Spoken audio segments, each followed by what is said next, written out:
In this video, I'll show you February 13th, 2022, former New Yorker Matthew Cardew was attempting to return to his Pasco County, Florida home when he encountered a construction crew blocking the entrance to his neighborhood.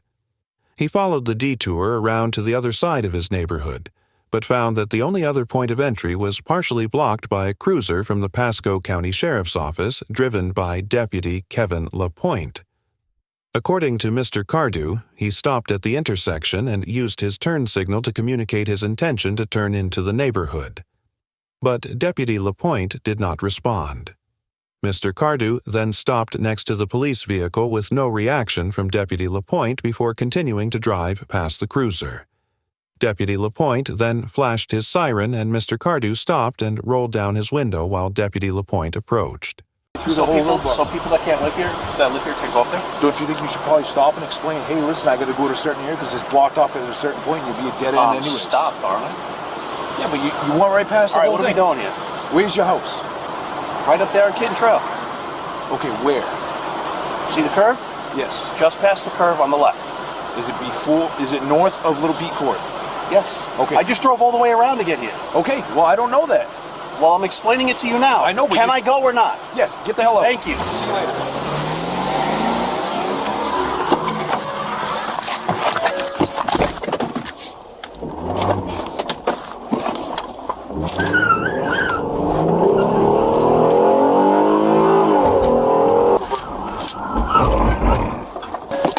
Get back in your car. Get back in your car right now. I'm telling you right now, get back in your car. Oh, you gonna shoot me? You come out of your car on a traffic stop, obviously it's a dangerous situation. Get back in your car. Settle down. If you can't handle the job, get back in your goddamn car. After Deputy LaPointe initiates a second traffic stop, Mr. Cardew pulls over and steps out of his vehicle. Deputy LaPointe then exits his cruiser and orders Mr. Cardew to get back inside his car. As we have mentioned in many other episodes of ATA, the Supreme Court has unequivocally established that police officers can order individuals to step out of a vehicle during a traffic stop to preserve officer safety. This authority extends beyond orders to exit a vehicle, and in general, individuals must comply with instructions from officers attempting to maintain control of the traffic stop. While exiting your vehicle after being pulled over is not illegal, officers typically view such actions as aggressive, suspicious, and a threat to their safety. Additionally, when a citizen steps out onto the road during a traffic stop, oncoming traffic can pose a threat to their own safety as well. For these reasons, while Mr. Cardew did not break the law by getting out of his car, a court would almost certainly determine that Deputy LaPointe was within his authority to order him to get back into the vehicle. Could you send me one more, please? 10-4. License, registration, and insurance.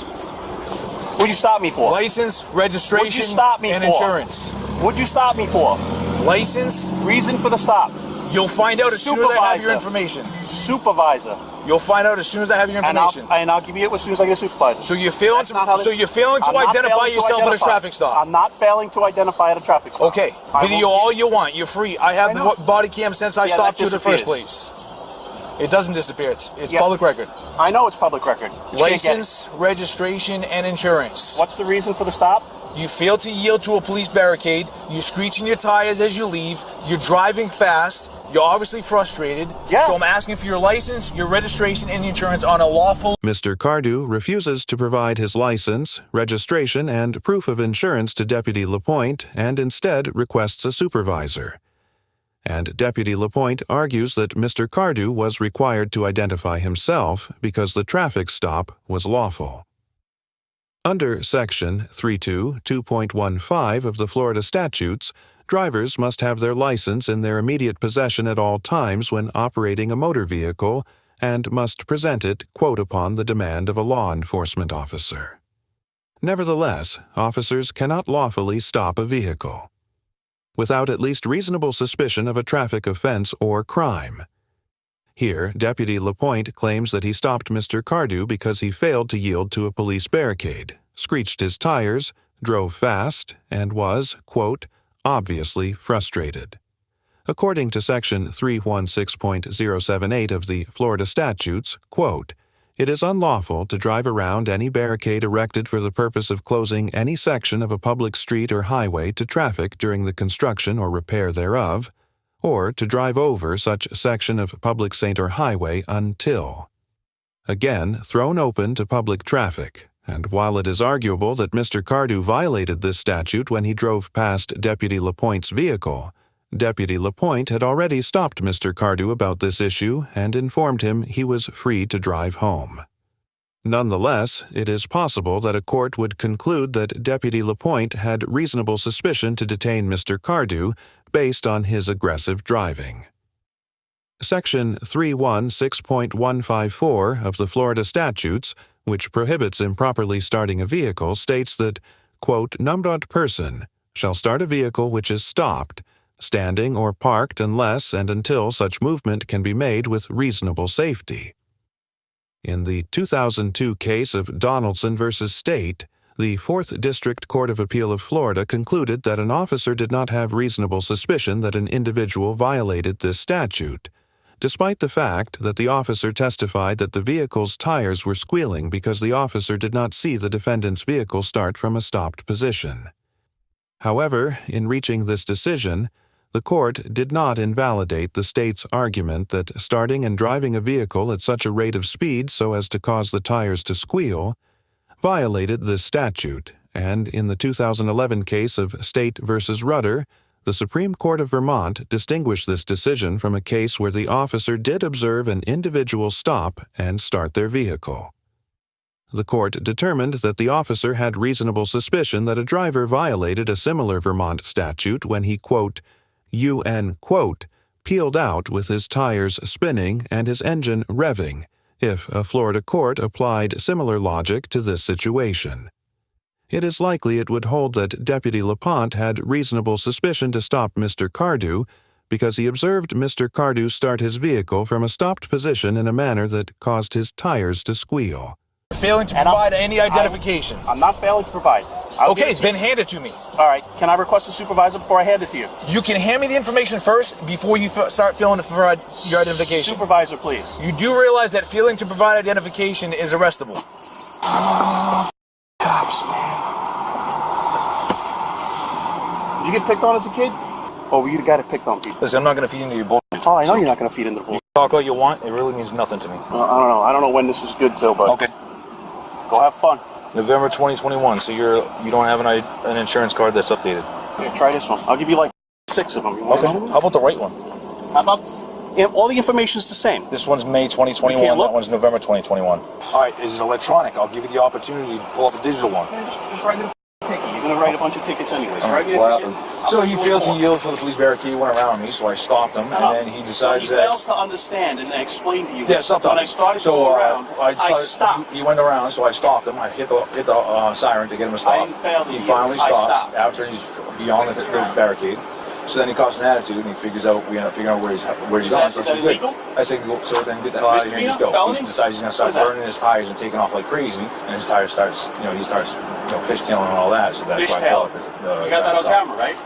We all carry body-worn cameras. No. It's been on since I talked to you the first time. So you got me fishtailing and losing control of the car, right? I got you peeling out and all that? I didn't. I don't have to talk to you. I left rapidly.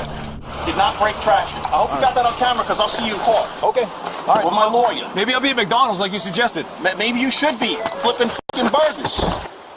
This guy's got an attitude, man. Are you from New York? Yeah. He's got an attitude and he wants to jump out of the car like he's king. Well, no, we got this area blocked out for a reason. I get it. I was up there and I turned around and drove all the way around to come back here. Mm-hmm. So I need to go right here. I hear you.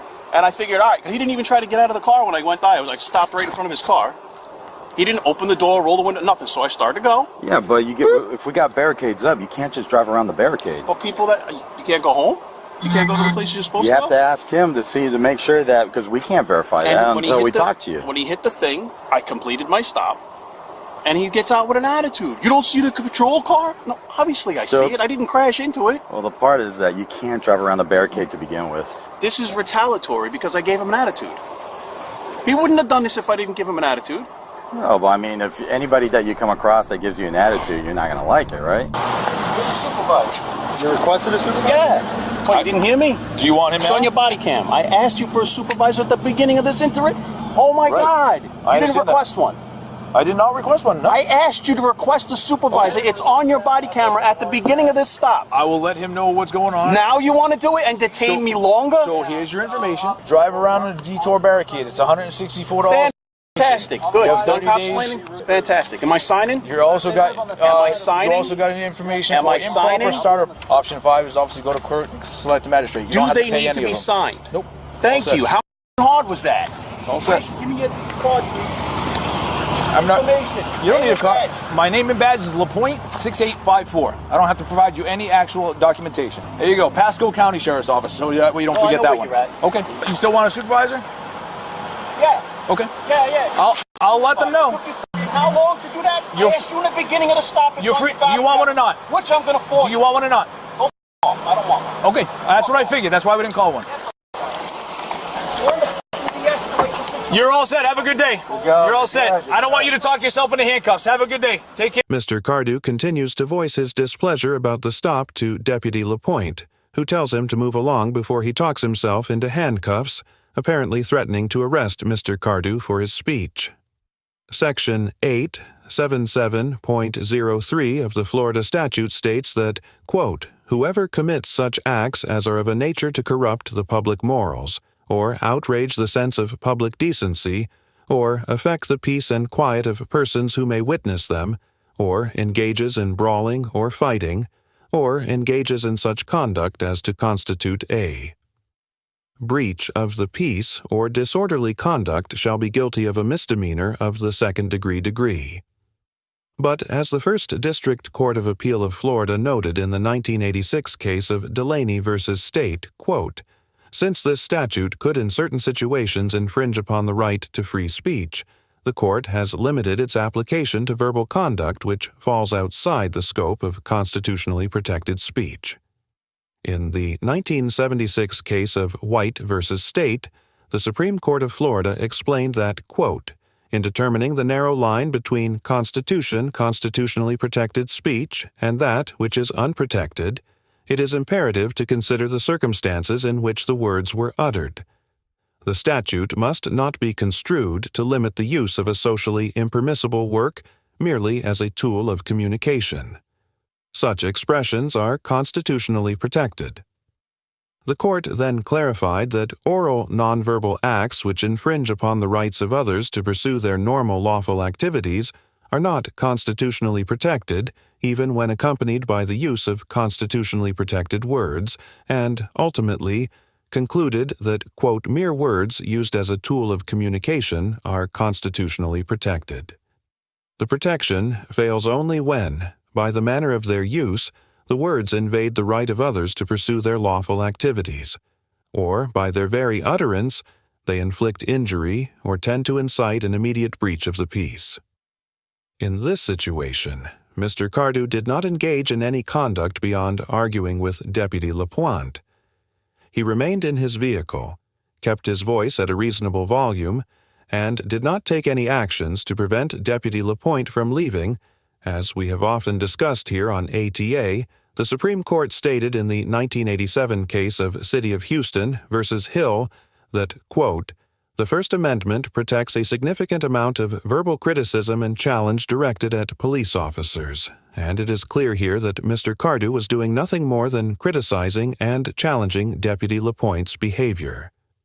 Therefore, a court would likely determine that Mr. Cardew did not commit disorderly conduct and could not be lawfully arrested for his speech. Take care. Nope, I said. I don't want you to do that. Go. You don't want me to talk myself into handcuffs for threatening me. No, I'm not. It's not a threat. That's an education of the law. You're all set. Have a good day. Eventually, both Deputy LaPointe and Mr. Cardew drove away, and Mr. Cardew was able to return home. During the encounter, Deputy LaPointe wrote Mr. Cardew 3 tickets, one for driving around a barricade, one for improperly starting a vehicle, and one for operating a motor vehicle without proof of insurance. Mr. Cardew has since claimed that one of the insurance cards he presented to Deputy Lapointe was unexpired and has indicated that he intends to fight all 3 of the citations. As of the date of this episode, court records show that all 3 cases are still pending. Overall, Deputy Lapointe gets AC- because although he likely had reasonable suspicion to stop Mr. Cardew, he maintained a hostile and aggressive demeanor throughout the encounter, failed to call a supervisor when Mr. Cardew requested one, and seemingly threatened to arrest Mr. Cardew for constitutionally protected speech. Additionally, it cannot be ignored that Mr. Cardew originally attempted to communicate with Deputy Lapointe before driving onto the closed Saint, both by using his turn signal and stopping next to the cruiser, and Deputy Lapointe did not respond to him. It is unclear why Deputy Lapointe failed to either notice or acknowledge Mr. Cardew, but it is evident that if Deputy Lapointe had simply taken the time to roll down his window and talk to Mr. Cardew before he drove onto the street, this entire situation could have been avoided. Many interactions between officers and citizens occur outside the context of a formal traffic stop or detention, and Deputy Lapointe failed to take advantage of this opportunity to communicate with Mr. Cardew before pulling him over. This encounter demonstrates the importance of proactive policing and how officers can prevent unnecessary escalations by simply being aware of the citizens around them. Mr. Cardew gets AB because while his frustrations with Deputy Lapointe, thank you very much for watching the video. Subscribe our channel for next video.